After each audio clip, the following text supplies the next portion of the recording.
Had Carlos Locklyn on, the head coach or running backs coach for Ohio State. That would have been breaking news there. And good interview, Bob. Yeah, it was a great interview because Locke is awesome, and I was hoping to get him on just because he's been here for a year. He's a guy from Montgomery, Alabama. His pathway to coaching at Ohio State coaching in college in general was crazy unique. Mm-hmm. And he always talks about how he loves to coach, loves the game, loves to impact young men in a positive way. And this was a guy that when his playing career at Chattanooga was done, he had a tryout with the Giants or a free agent opportunity there.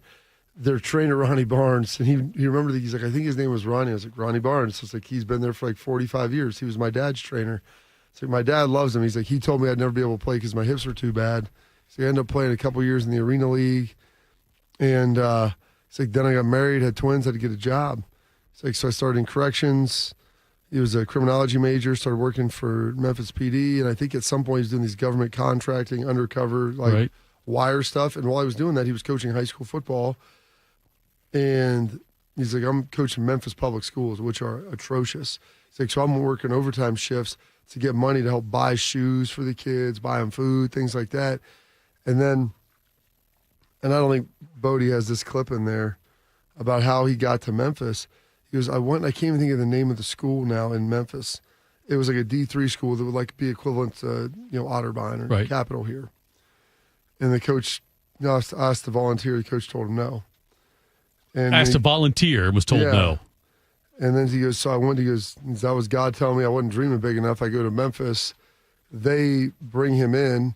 He would work from 10 o'clock to 5:30. Right. Drive the equivalent of Delaware to downtown, and then work at Memphis from 7 to 4, 7 to 5. Yeah. Go home, sleep for 4 hours, and then go to work.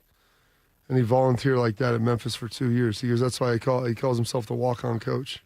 Here is him talking about Ryan Day taking a chance on him. I didn't know Coach Day. I knew nobody. I'm not from this tree. I knew nobody. And Coach Day to come out, I got to tell everybody, man, I don't have no big name like the rest of these guys in college coaching. Nobody knew me. So for him to reach out to me and say, hey, look, I want you to come coach here at The Ohio State, I was blown away. And for him to take that chance on me, along with some of the other coaches, because Dan Landon took a chance on me. Not only Dan Landon, but Tyson Hill. These guys took a chance on me, man. But just coming here to Ohio State and seeing what it is to be a Buckeye, man, I was blown away, man. Admittedly, I have no idea what traits and characteristics you look for in hiring a running backs coach. You know what I mean? I know, knowing running backs, knowing how to how the running backs function and all of that, I'm sure, but it's pretty incredible, that he's had the success he's had at Ohio State in the short time he's been here. Well, he's like, I had great players. He goes, but I can coach anybody. Right. So he's like, that's what I tell recruits. He's like, I don't need you. I don't need 5 stars. He's like, give me whoever. I'll go coach him up to NFL players. I'm going to coach him really hard. And that's kind of one of his tenets. The one that I was curious about, a guy from Montgomery, Alabama, played at Chattanooga, never really been in the state of Ohio before. You want to do the passion of the fans, that one? Okay. This, because I asked him the question, I go, what was the thing that surprised you the most, or that was unexpected, or that you didn't know, and now after a year of being here, the thing that now you're more familiar with, or that was unexpected, I guess. All right, here's Locke. The passion of the fans. It's I can walk in Columbus and somebody say, hey, Coach Locke, can I take a picture? That threw me off. People know who I am. It's the passion of the fan, and I truly love living in Columbus, man. It's one of the best cities. I tell people all the time. I didn't know anything about Columbus. I'm from Montgomery, Alabama, and I told my wife, she you want to stay here, don't you? Because every other place I ever been, I always leased. I never did buy a house. I got to Columbus, I bought a house immediately. I bought a house immediately. I told Coach Day, look here, buddy, I got to stay here with you. I don't want to go nowhere. This is where I want to be at. Great. He seems like he'd be a great interview. He's very positive. He's got a ton of juice. talks about like coaching guys hard, just leaning into guys, loving on them, but having high expectations. He said he wrote, he pulled out the Admiral's name that he said, talks about, they're reading the book, Chop Wood and Carry Water. And, being entrusted with the small things and doing the small things in life on a daily basis. That's the accumulation of success. And he's like, that's why I work out, because I want to be in shape, because you don't want to listen to some guy that's overweight and old telling you how to do something. He goes, so I work out so that they can look at me and know that I'm doing the same thing that they're doing. I've done it before, and I can expect that of them. And so I forget the Admiral who gave the Make Your Bed speech. And I know what you're talking about. Yeah. Yeah, and he was the guy, actually, he's in American Manhunt with bin Laden. And he was read his book. Yeah. The guy with the Make Your Bed, yes. So Locke's like, I saw that, and we told our guys, like, we're going to make our bed. He goes, so I'm on vacation. He goes, I'm at a hotel. I wake up in the morning, I make my bed, I send a picture of it to James and to CJ and to Bo, all these guys every morning.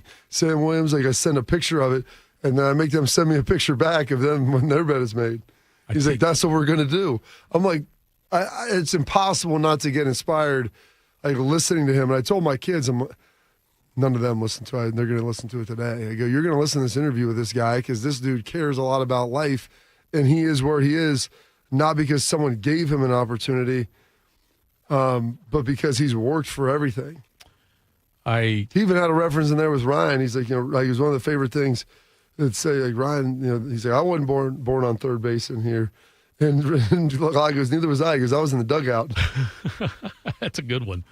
I listened to the book, but I did listen to the book. That's a good book. That's a good listen, I should say. And the author was the one who read it, which I always love when they do that. His voice is awesome, too. Yeah. We'll play one more here, talking about the running back room this year. I'm excited about the room. James Peoples, C.J. Donaldson, Sam Williams-Dixon, Bo Jackson, Anthony Turbo Rogers, Isaiah West. I'm excited about all those young men because there's a bunch of unknown. This is where the real coaching come out at. We having Trey and Q last year. They were household names. And what people don't realize, I had a prior relationship with Trey and Q. I recruited Trey when I was down there at Florida State, and of course Q is from my hometown. I've been knowing him for a long time, but I'm excited about this particular room because it's unknown. These guys are really good players. They just don't have the household name. They haven't got the opportunity yet. Great opportunity this year for the running backs with a experienced offensive line, and opportunities abound for them, Absolutely. And it's awesome to hear, like, we got into the blocking and how much the guys care about each other and how they're going to block and play special teams and do all the dirty work if you're not playing and a primary guy. And one of the other things, he's like, it takes zero effort to celebrate someone else's success. Because I told him, you and Hartline, I think, have the toughest jobs of any coach on the staff. And that's not to diminish anyone else. It's coaching running backs and receivers is really hard because there's one ball and they all want it all the time. And they all think that they're the best. And that's what part of the reason that makes those guys great. But you trying to make sure that they are team guys first is really hard. And tell me if I'm wrong on this, Bobby. I know you have no problem telling me when I'm wrong. But I know that I've gotten pretty comfortable with it. Recent memory, Ohio State running backs have graded out well as far as being in pass protection and also as receivers catching the ball. Yep. And there's been changes to the staff, obviously, now in some years, and it still maintains that kind of, like, with the Ohio State running backs are kind of perceived that way. They have that skill set when they leave Ohio State and go to the next level. I don't remember when you played. Was it also as pronounced then? Well, so my dad always said this, and he, coached high school for a long time, played running back in the NFL. He goes, they don't coach you on vision. Like, you can't teach guys. I mean, you can teach them some things to look for, but you got to be able to see it. He's like, what you can teach running backs is blocking and catching.